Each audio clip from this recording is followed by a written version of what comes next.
Thank you for being with us on this very special edition of Talk Pittsburgh. So special. I don't know that we came up with an official name for it, though.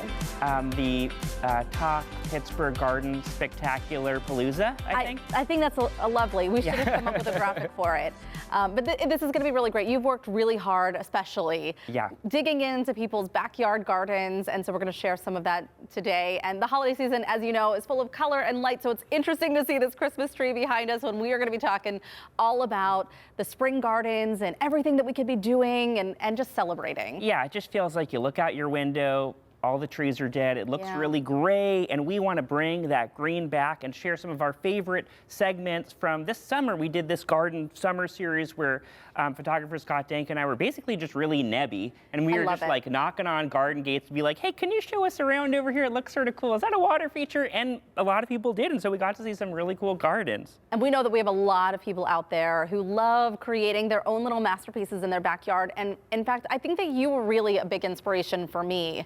Frankie is the gardener. He likes a very manicured yard. Yeah, I would argue and say you're the gardener and he's the lawnmower. He is the lawnmower, yes. Yeah, I mean, to me, that's not even gardening. Let's be honest. Okay.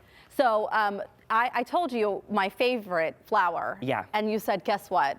Samesies. Yeah, we both love ranunculus. We do. We love them so much. And so I think it was my birthday when we kicked this off, the corm-off. It was spectacular.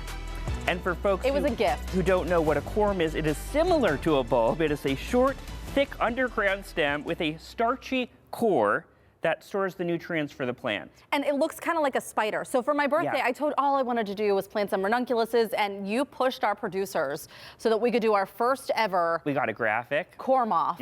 And you were showing how you planted them, and I actually watched a couple of videos myself on the care that you need to do. You need to soak the corms in some water first for a while, let them dry, and then you can plant them. Right. And there's even a really complicated way where you like set them out to have them like sprout before you even plant them to ensure, but I didn't do that. That seemed too complicated. So we want to take a look at how we did in our first ever corm-off as we kick off this Talk Pittsburgh Garden Spectacular Palooza. Thank you. And here's how things ended up. If you remember, you were on vacation. I was on vacation when they bloomed, and it was probably one of the hottest times of the summer. And when I came back, they were goners. Yeah. But look at those beautiful blooms. You got a lot of them. I did. I would say about 60% of what I planted actually bloomed. Right. So which is, that's pretty good. It's pretty good, I think. Although, is that also a D? What is 60%? Yeah, it's not, I didn't pass. Yeah. I didn't pass, but it was my first time planting ranunculuses, so and you did ranunculi. Great. Yeah. And how did you do, remind me? I did horribly, Heather. It went very poorly. And part of it was I ordered these my ranunculus corms came really late, and so by the time they got started, they like the cooler spring, and once it gets a little too hot, they start petering out. And so mine got as far as sprouting and producing some gorgeous leaves. And then that's about it. And then I did save my corms, because you can, so I dug them up and I did save them. And what I learned is that they will actually produce, they can split. Oh yeah. And so I did get a couple extras. Cormlets? I got little cormlets. I'm very excited. I'm not sure if they were going to do another corm-off, but I would like to try something else. Yeah. Are you pitching it right now? Are you ready for this? Yes. Producers, get ready. We need a new graphic. I'm really into double begonias. Oh. They kind of look like a ranunculus, and they're like tuberous begonias, I think is what they're called. Okay. We're going to look them up. Yeah. Don't hate on the begonia. The tuberous begonia. Something like that. Yeah, okay. That's great. It's going to be an interesting one. We'll see if we can come up with a rhyme. Yeah, okay, we'll get there. Well, our first story this afternoon is a heartwarming one because it takes us back to the sunny days of spring. Yeah, I visited a unique collection of sunny blooms that's more than just a garden. It's really something of a daffodil museum. Take a look.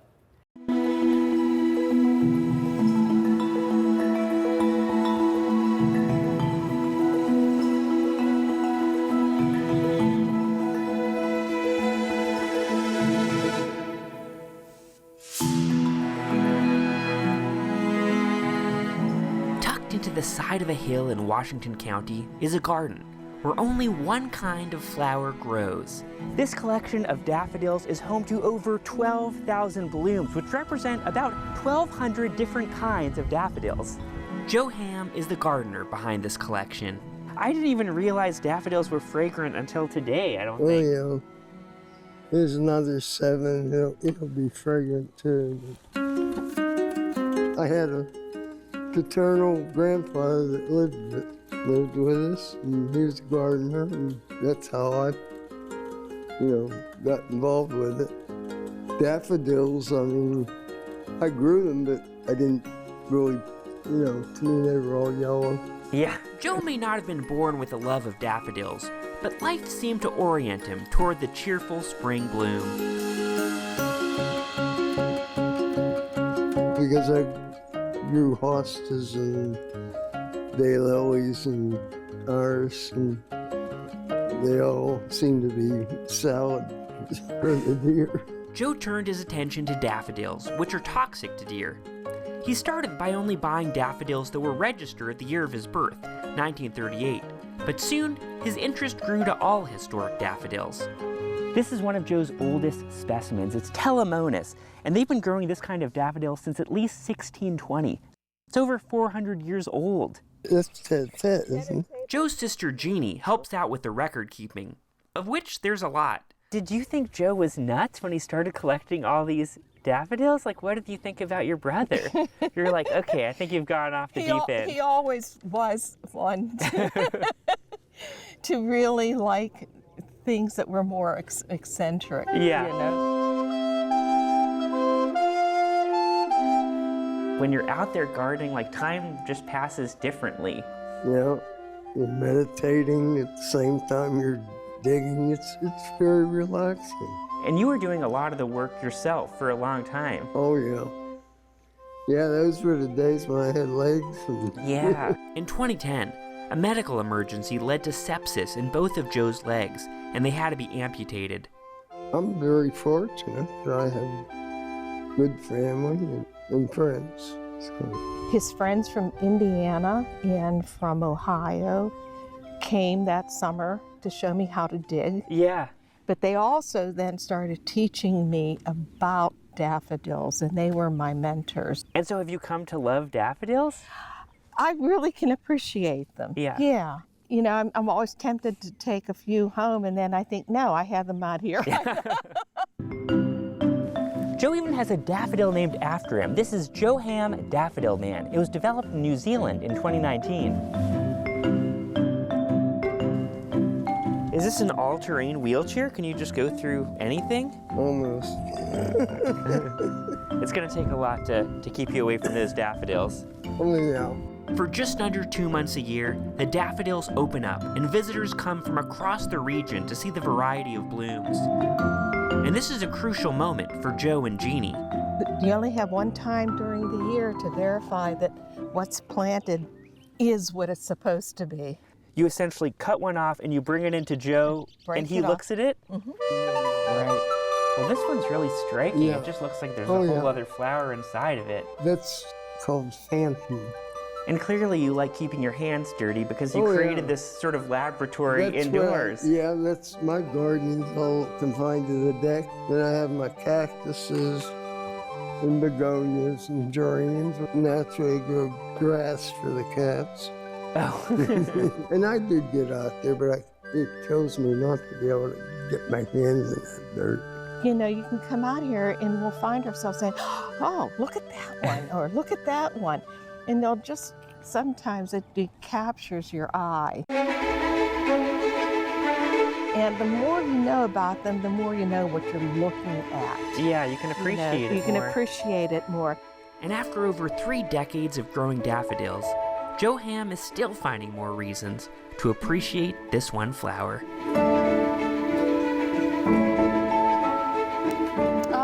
Yeah, and garden guru Doug Oster was actually the one who told me about this place a few years back, so thank you to Doug. And anyone's welcome to visit Joe Ham's daffodil collection in Washington County, and we'll link you up on our website. It's really beautiful, yeah, what he does. It's amazing. It's wild, and he has like such specific interest in daffodils from these specific eras, and so people from around the world will contact him because they're like, dude, we read about this daffodil in a book. Are people still growing it? Does it still exist? And he knows. This whole hour is going to make me happy. I can tell already. Yeah, we need this. Still to come on Talk Pittsburgh, we are going inside a private North Hills garden that's more than just beautiful. Next, meet the retired nurse turning every leaf, flower, and herb into healing remedies and delicious dishes.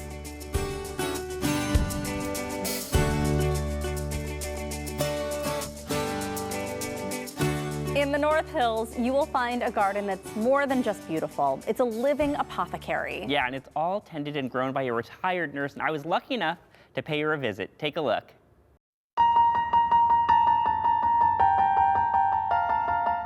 This is a working garden, and that means that I work hard in my garden and my garden works hard for me, because I expect it to provide me with things. Yeah. With food, with sustenance, with medicine, with peace, with comfort. This is Andrea Jackson, and this is her garden in the North Hills. Andrea is a folk herbalist who knows these plants intimately. This is actually one of my favorite plants. This is called comfrey. This plant does just about everything. It used to be called all heal. This is called Salvia discolor. I use it in a potpourri that I make for Christmas. This, of course, is valerian. This is a cardamom plant. Many of these plants have been used by humans for thousands of years, and Andrea introduces them as though they're her old friends. Do you want to smell some of these? She also loves introducing them to her grandchildren, 10-year-old Gemma and 6-year-old Liam. This is Liam's favorite plant, is lemon balm, because he likes the smell. Oh, that's awesome. We got a good taste in plants. This is a good one. This plant is absolutely magical in its ability to provide relaxation and anti-anxiety. And the botanical name is Melissa officinalis. Now, Melissa is Greek for bee because it attracts the bees. And then the second part of the name, officinalis, which you will find on many herbs, means from the shop. It means that it was an official medicine. Oh. Yes. Andrea is a retired nurse, which gives her a unique perspective on the medicinal properties of plants.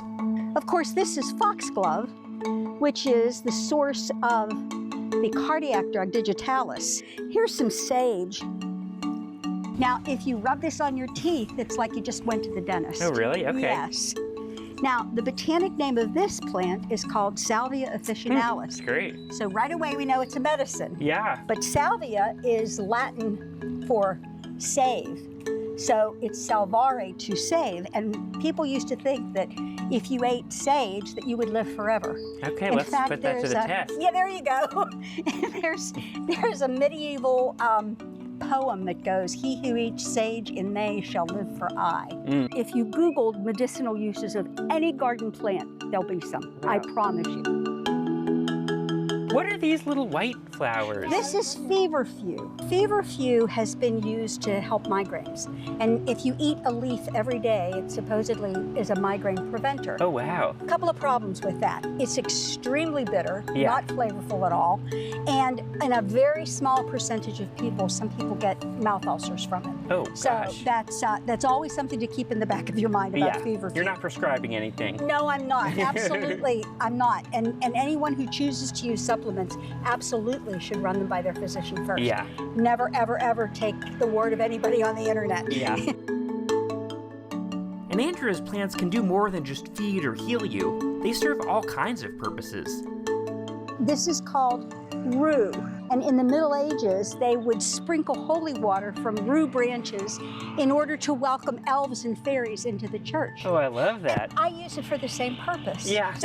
So what does Andrea do with all these plants? Well, lots of them find their way to her kitchen, where I saw the biggest spice rack that I've ever seen. And it's full. You'll notice it's full. Yeah. Then she led me to her herbal workshop in the basement. In addition to keeping your furnace in here, you also keep all your herbs in here. Yes. You always have to store herbs in glass, because if you store them in plastic, the essential oils will diffuse into the plastic. Oh. This looks like you're a Yes. witch. You have all these potions. You Well- have sleep nectar over here. Yes, yes, I do have potions. Echinacea tincture, dreaming bitters, ginger tincture. What are all these things? Well, they are exactly what they say they are. Yeah. They are medicines. This is where you make skin products? Yes, skin products and aromatherapy, and I do my infused oils back here for ointments. And so where are you finding all these recipes? See those books? Yeah. This is Gerard's Herbal. Oh, This yeah. is from 1563, I think. There's a book here about the Ebers Papyrus, which is from ancient Egypt. People have been using plants for medicine for millennia. Andrea encourages everyone to get better acquainted with the plants in their yard, even the ones that arrive there on their own. This particular plant is called Pennsylvania's smartweed. I actually love weeds. I eat them, or I make medicine with them, or I tell stories with them. So if you're ever out in the woods eating and you need some pepper, you can use the flowers for pepper. So whether you're looking for a little seasoning, a face cream, or immortality, Andrea Jackson believes you can find it all in your garden. Coming up, want to feel more connected to the land under your feet? Well, we're learning about how native plants support your soil and local pollinators like butterflies and birds. I'm going to be taking notes for spring. Don't go anywhere. Today we are digging into something that's beautiful, beneficial, and buzzing with life. Native plants. Yeah, whether your yard is sunny, shady, dry, or damp, there's a native plant that can thrive right where you are. We've got Laura Ashley from Arcadia Natives is here to teach us all about these beautiful plants. You've brought a lot in. Yeah, I wanted to be able to showcase some plants for you so you could see like the different colors and textures and everything. Yeah. Because really with native plants, there's a right plant for whatever situation you have in your yard. And I want to nip this in the bud because someone the other day was talking to me and was like, oh, yeah, I like the idea of native plants, but they're all just look like weeds. And that's not true. Oh, 100%. Like, look at these plants Yeah. and the textures that you get from them. And the flowers themselves, they make great cut flowers if that's what you're into. And just like you so can many get- beautiful colors, like this prairie blazing star is just starting to go. Oh, The fact that 100%. you know that just by looking at it, I love this about. I love that too.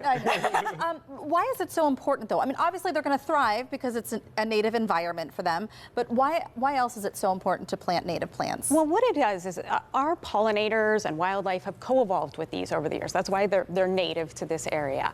And so when you have these plants and you bring them into your yard, you're going to get more pollinators, you're going to get more butterflies, more moths. But a lot of these are actually host plants for those butterflies. And without them, those butterflies or moths won't exist. I see. So basically, like a caterpillar has evolved to only eat one plant. Every other plant is poison to it. So if it doesn't have that plant, you won't have caterpillars, and then you won't have Essentially, butterflies, yeah. and then you won't be able to feed birds, then you won't like have any birds anymore. Exactly, and that's very It escalates dramatic. quickly. This is happening very fast. So tell us some of the plants that you brought with you today. Sure, I just wanted to highlight kind of a few that I thought are kind of fun. They grow in my yard. For example, this one here is a wood poppy. It's for a person who has kind of a shady area in their yard, but maybe it's a little bit average to moist soil. It's going to stay only short. It's 12 to 14 inches. It's going to be bumping with these yellow flowers in the spring. beautiful. Talk about a harbinger of spring. Yeah. Just when you need that color. And then periodically through the season, it's going to send out a couple of different flowers along the way. Wonderful. And this plant supports our early season pollinators. Okay, that's great to know. Now, if we go to the opposite extreme, so this one is going to support our late season pollinators. This is a blue stem goldenrod. Oh, yeah. It is a beautiful plant. Again, it likes shade. For people who say, I can't grow anything in the shade, I have these areas, this is a great plant. There are a lot of options. Yeah, there's a ton of options. This one stays shorter, it's well behaved, Yeah. it's not going to spread a lot, and it's going to support our late season pollinators, and it's a host plant. Well, so we're going to protect those butterflies. And one moths. thing that I feel like you're getting sort of hot are sedges. People are getting into sedges. Tell me about sedges. I don't know anything about sedges. So much love for a sedge. Yeah. Okay, so this one in particular, and Heather, I understand you're like me and you're allergic to bees. I am. I found out, unfortunately, a couple of years ago. So sedges are actually a great thing because they can still be host plants for our native skipper butterflies, but they provide a different texture to the garden, and their main pollinator is not a bee. Okay, so this, for example, is the magnificent seed head Look, of we this have a little plant. spider here. Yeah, see, we're already supporting in that. So this is a great seed head, and for people Isn't who that are so like, cool? This is we so don't. decorative and neat. Sedges don't have flowers. I mean, I beg to differ. This is amazing. This is so cool. And it's great in floral arrangements or it's winter season in your And this is the kind of thing that you can be planting around your other plants so you don't have these giant sort of mulch oceans around everything. 100%. This one gets about 2 feet tall, but this one and these couple in here stay between 6 inches and 12 inches. That's wonderful. One, I feel like dry areas are tough to address. Do you have anything for dry spots? So both of these will actually do dry spots. Oh, wow. Yeah, 100%. And we have a bunch of different other sedges. and plants that will handle dry. And then on the other extreme, though, we have been in wet wonderland, correct? Yeah, I mean, right. like this, what we're getting is a lot of people now at the nursery who are like, I'm finding all the low spots in my yard. Yeah. And so we have a ton of plants that will actually be able to, their roots themselves can actually withstand wet soil, and they can actually stand standing water. So for example, this tall one near you, Boaz, this is cardinal flower. Oh, this good. I'm glad you brought this up. This is an amazing plant because its primary pollinator is a hummingbird. Yeah. And so it is a hummingbird magnet. You add this to your garden, it's got these red tubular flowers. They're I had gorgeous. this and like a native honeysuckle in my yard, and it's like hummingbirds nonstop. 100%. No, really? Yep. And it's 3 to 4 feet tall. It's deer resistant. So it is a great plant. Oh, I do it want all. it. I want it. I'm taking this one home with me. You have some great events that are coming up too. So Sure. people can find out more This is our 5th season, and so we're celebrating our birthday month. So every weekend we're having different events throughout the season. So I hope people will come to our Facebook page and our website, find out all the information. It's great stuff. We're Thanks so happy so you much. came Thank today. you. Wonderful. We'll link you up to Arcadia Natives on our website, kdk.com/talkpittsburgh. Really good. I'm feeling inspired. I love there are native plants that will attract hummingbirds. Oh my gosh, and they're so cool. You sort of forget, you think you need flowers, but some seed heads are so cool and decorative cool. that they can do a lot. Yeah, I love really it. Well, can. Arcadia Natives will be open for the season in the spring. We're going to have them back on the show to help you prepare for your garden, so stick around. And still to come on Talk Pittsburgh, we are heading to our next backyard garden, this time in Squirrel Hill, where some of the South's most vibrant flowers bloom every year.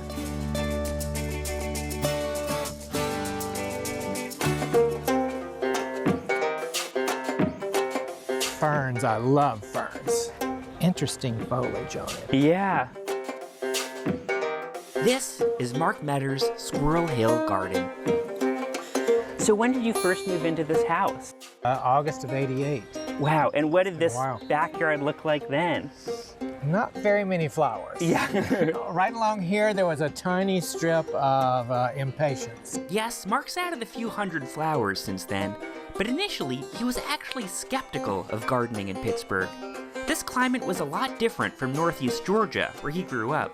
In fact, when I moved here, I was really upset because, oh, what am I going to plant here? You know, I was thinking of all the plants that I grew up with. I would garden as a child in my mother's garden. I loved it. Yeah.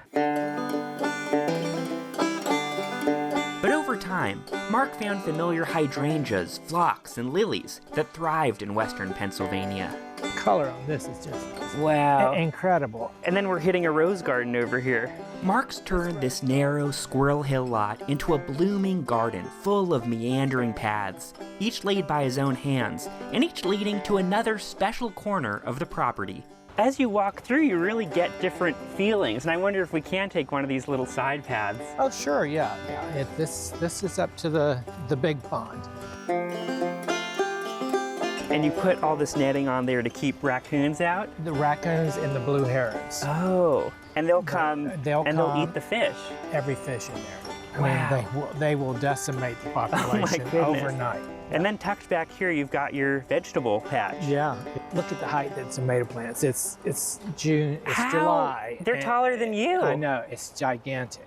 How? My tomato plants are like 2 feet tall right now. What are you doing? Did your parents have a veggie garden when you were a kid also? Oh, my dad had a gigantic vegetable garden. Incredible. Wow. Yeah, I mean, we used to tease him that he was feeding the town. The bell peppers. Oh, he would get just baskets and baskets of bell peppers. How many water features do you have in your yard? There's so many. Yeah, there's 5 of them. You dug all these ponds yourself? Yep. This one was solid clay. Every shovelful must have weighed 25 pounds. It was very, very heavy. One reason I added the bluegill fish to the ponds this year is they used to be in my grandfather's pond, and it was a great place to fish. Oh my goodness, you'd catch these bluegills that were, Wow. like this, and they were such good tasting fish.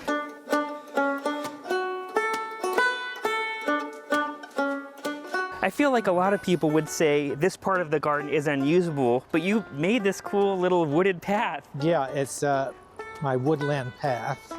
Last spring we had, in the middle of the night, we had a lightning strike hemlock tree. Uh-huh. And just blew it in half. Wow. The top half just came off. And when I had it cut, the guy said, "Oh, I'll cut you some stepping stones." Yeah. I said, "Okay." So I put them right here. They're deteriorating quickly. Looking around this botanical wonderland, it's wild that Mark has single-handedly planted everything growing around us. And so how big were these trees when you put them in the ground? I carried everything in a van. I had to put it in a little cart to get it by the drive, but some of them are pretty large. I mean, there's a fir back there that's really tall. But I probably planted it in the 90s, and that one's probably 90s also. One of the reasons that Mark remembers so well is that he's been keeping notes. I have a garden journal, and it's more than 30 years. I've written every day the temperatures, the water, how much rain it's had, what I've planted where. On July the 10th, I picked the first beans and the cherry tomatoes. Oh, yeah. And picking cukes for a week. I've got to buy another one this year because this is the last year. Well, I wonder if we take this path up here. Yeah, you want to take We haven't this been one? up here yet, right? No. We're coming up on the bamboo gardening. This is crazy. I mean, it's like a magical grove in your backyard. When I was a child, I had a friend that had a bamboo area like this. Of course, it was probably 10 times as large. Yeah. And we used to play in it, you know, have trails. And you can sit here and the wind's blowing through and it's all moving up there and it's got that nice sound to it. Yeah, it's almost really like a kinetic sculpture. Yeah, yeah. I noticed that our conversation kept returning to Mark's early years down south. His father's vegetables, his grandfather's fish pond, the smell of the phlox in his grandmother's flower beds. This is a plant I brought up from the south, but you can buy it here now. It's called heavenly bamboo. It seems so nice to be surrounded by plants you remember from your childhood. Yeah. It seems like, do you think it keeps you young? Yeah. I don't know about that, but maybe, yeah. Makes me remember my youth. Yeah. Yeah. Mark's created a garden that exists in two places at once. These flowers may be blooming here in Pittsburgh, but their roots are still in Georgia. Oh, Boaz. Oh my Such a cool gosh. garden. And one cool So thing is you see cool. all those brick paths. Yeah, yeah. Well, Mark collected all those bricks himself from like building sites. Like he'd be driving around Squirrel Hill and he'd see someone taking down a house and he'd be like, "Can I have those bricks?" And he'd fill his truck with them and then he'd bring them home and use them to make garden paths. The amount of time that he put into curating this special place around his home, it's impressive. It's cool. And you just moved into your house not too long ago, so think like, you could have this in 30 years. It'll just take a little bit, just 30 years, and we'll be on it. No, it's really cool to see and touching. Yeah, really special. It's inspiring. Well, next on Talk Pittsburgh, we are bringing the garden inside for a little spring refresher. Boaz and I are going head to head and digging in with Arona Road Greenhouse.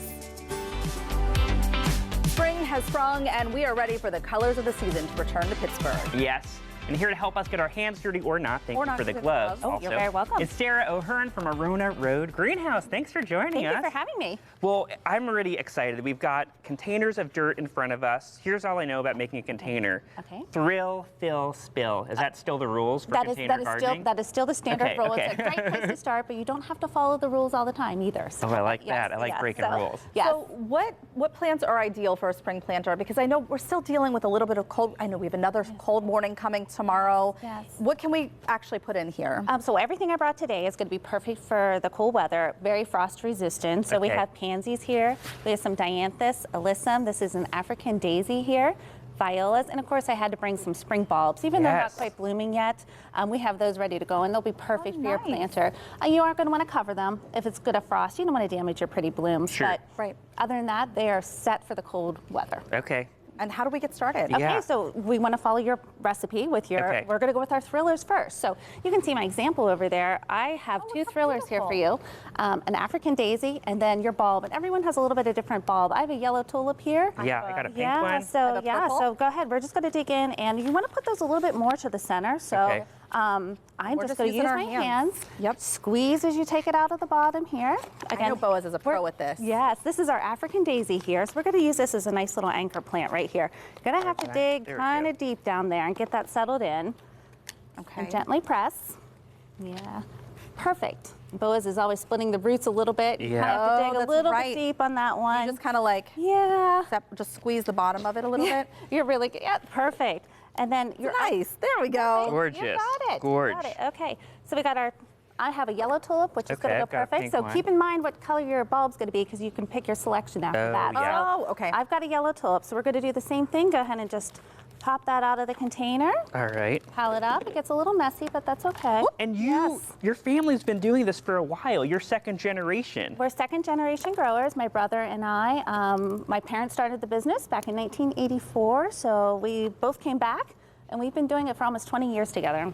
And these bulbs should be completely covered, right? Mine Yes, you kind want of to pop it plant up. right at the soil level of where it is now. So perfect. So you kind of got some nice 2 height things here. So now we're going to take a couple things and fill. And it's really your discretion here. You Really? can have some fun. You trust me? I do. I love gardening, but I'm a horrible designer. I feel like that's, I'm Well, not good at I feel planting. like this spot right on the side here is calling out for pansies. Okay. Just a pansy So would on be the great side. there. Yes. If we pop a couple in, you want to be careful not to, overcrowd. You can see my example over there. I didn't put too much in, but enough that it looks nice and full to start with. So And where are you guys? A pansy myself. Where are you located? We're in Hemphill Township out in Westmoreland County. Oh, wonderful. And as we're filling these, Boaz and I were talking about, doing our ranunculus planting. The corm off. The corm off, if you heard. We have that logo yet? Can we put that on screen for the corm off? We're working on the animation as we speak. But some of these things are okay to start planting now, even if a frost is coming. Absolutely. And the nice thing about doing a small container garden to start the season off is it can come inside. Throw it in the garage if we're going to get a really cold, freezing night. Just throw it in there to protect it, then get it back out in that cool air. It really wants to be out in the cool temperatures. Look at We Boaz have go. some alyssum, some dianthus to pick from there. These the are alyssum is gorgeous. going to cascade a little bit over the side, and this is the alyssum right here. So it'll be a nice little filler to kind of put along the sides. On the It's side. the You got spiller. it, yes, The that is spiller, the if you spiller. will. I'm making such a mess with the dirt over here. I hope that we have like some sort of vacuum. And once you completed this, how do we keep this thriving for as long as we can? Okay, perfect. Well, so water's going to be essential. This time of year, water is not as important as the summer, of course. But you want to fill the weight of your container. You want to look at your soil to see if it's dry. And when you do water, you want to water thoroughly. Really get that pot completely wet so the water reaches the whole way to the bottom. And then let it go again until it kind of dries out. So it goes through that wet-dry cycle. And then, of course, you want to give it a little bit of fertilizer. Your soil here is a really good quality soil that has a little bit of starter feed in it. Okay. But I would say, within 2 weeks, you might want to give it a little shot of fertilizer. Gosh, I never want this to be over, but I know. think Can we just stay here sadly and we do might be this? running out of time, but I'm going to be just hanging out for the next hour. Oh, perfect. Perfecting this, and then I'll reveal it at the end of the show. Okay, Well, you can learn more about made a more Rhoda Road greenhouse on our website, kdka.com/talkpittsburgh. I'm not done yet. Well, still to come on Talk Pittsburgh. If you just can't wait until spring, get gardening now. Yep, we're headed to my backyard where pretty much everything is dead, but that doesn't stop me from gardening. I'm going to give you some ideas for prepping and planting during the winter.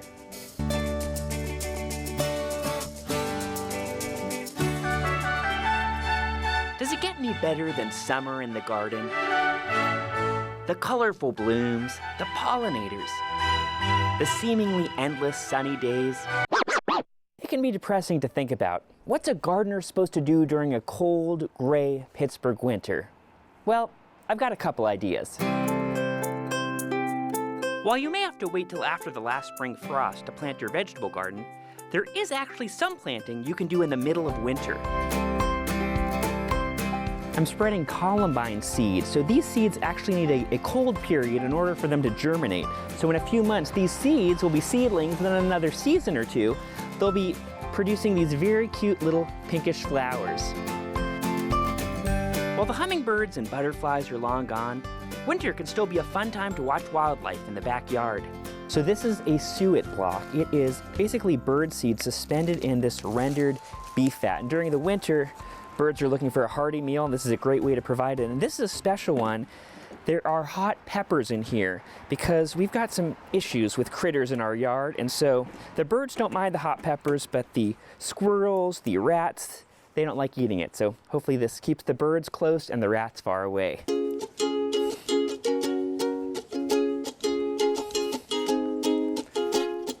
This northern mockingbird knows good rendered beef fat when it sees it. Right now, this garden might look, well, dead. But if you look closely, there's still some hardy herbs that have survived the season. So why not harvest them? I'm harvesting a few sprigs of rosemary to add to some potatoes I'm roasting. One way to prepare for the growing season ahead is to make compost. Every few days, I dump our kitchen scraps into one of our outdoor composters. Like the old saying goes, today's coffee grounds is tomorrow's nutrient-rich soil. The ground's not frozen today, so I can get a head start on pulling this hairy bittercress. You can use hairy bittercress to make a delicious pesto too, so you're not only weeding, you're also collecting ingredients for your next pasta dinner. I collect gardening books throughout the year, but I'm often so busy gardening in the summer that I don't have time to learn from them. This is the perfect time to catch up. Did you know that if you plant nasturtiums with your zucchini, it can decrease the number of squash bugs? Gosh, that's great. My indoor houseplants also tend to get neglected during the summer. This is the time that I really show them some love. And I also can't help but try some indoor gardening experiments. Here's one of my latest experiments. These are 2 coffee tree seedlings that I started from seed. The colder season also means it's seed catalog season. The only thing better than growing my own veggies is imagining the veggies I might grow next season. Look at these blue potatoes. Would you eat a blue potato, Aviv? Seed catalog browsing is also a great activity for the whole family. With the cold weather seeding, bird feeding, catalog, and book reading, it turns out that winter can end up being a pretty busy time for a gardener. And now we just wait until the tulips start emerging. Should be any week now. And the crocuses too, and we still have some time.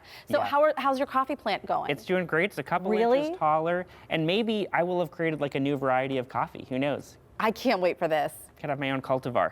Okay, coming up, Boaz is heading to a British garden that's right here in Western PA. You won't want to miss the look into our final private garden of the afternoon. Stick around after that.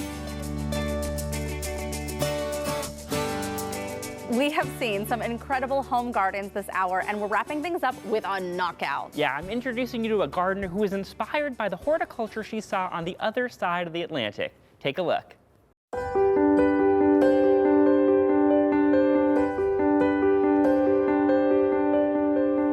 This is Havenwood, Julie Whitmer's British garden in Grove City, Pennsylvania. Julie's been fascinated with British gardens for as long as she can remember. But her love of gardens wasn't born in England. It all started at the Grove City Community Library, just a little over a mile away. I read everything they had, and I had them send away for every book.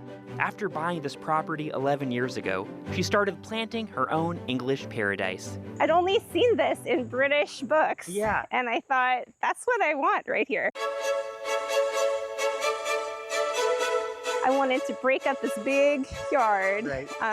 And kind of make it into smaller rooms. So this cottage garden starts here with all the pinks and the purpley foliage, and then you pass through this gateway and you go into the birchwalk garden. So how do you go about making a wall and doorway out of plants? We planted these yews 11 years ago, and it's taken this long for them to get this high. And then actually just used a very simple floral arch to go over the top to tie them together. So actually, this one over here is even a bit nicer. Eventually, reading about British gardening wasn't enough for Julie, so she signed up for classes at the Royal Horticultural Society. And so that's actually what I am, is a certified British gardener living in Pennsylvania. And then you move into the kitchen garden. This is where we grow our vegetables, where I grow my annuals to pick for bouquets. Some broccoli here? Yeah, broccoli. And the Swiss chard is living its best life back there. And this tunnel is made of pear trees? Yeah. This fruitful feature was inspired by one Julie saw at Barnsley House, a garden in the Cotswolds. You did come for a beautiful moment because it is just full of pears. And we've actually been picking them, making pear crisp twice a week right now to keep up. I'm hearing a water feature over there? Yeah, there's lots waiting for you. Oh my gosh, so many hidden surprises.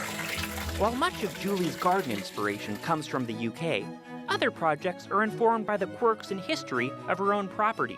This is kind of an exciting feature that is particular just to our house because this is the ruin garden. Oh. This was actually what we called our bat cave. It was a 2-car garage. Oh. And so how would you get here? Originally, our driveway came all the way to here. Oh, wow. So when we took out the garage that was falling down, it was a real problem. I decided instead of just leveling it, that I wanted to harness that diversity of the levels and the elevation, and I wanted to make a ruin garden. So it's kind of rock gardens. If you can believe it, this old shed was actually half falling over just about 1.5 years ago.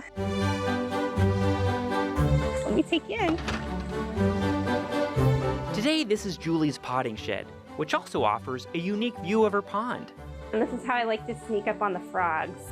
Wow, it's really such a magical little corner, and it has such a different vibe. This was all grass. Yeah. This was actually just a low spot. And so that's actually what keyed me in to the fact that a pond would look natural here. That's a great design principle to use when you're planning a pond, especially a natural wildlife pond. You want to choose the lowest spot on your property. With the bogs too, you know, it catches that extra water. So it actually takes what was a negative and makes it a positive. Yeah.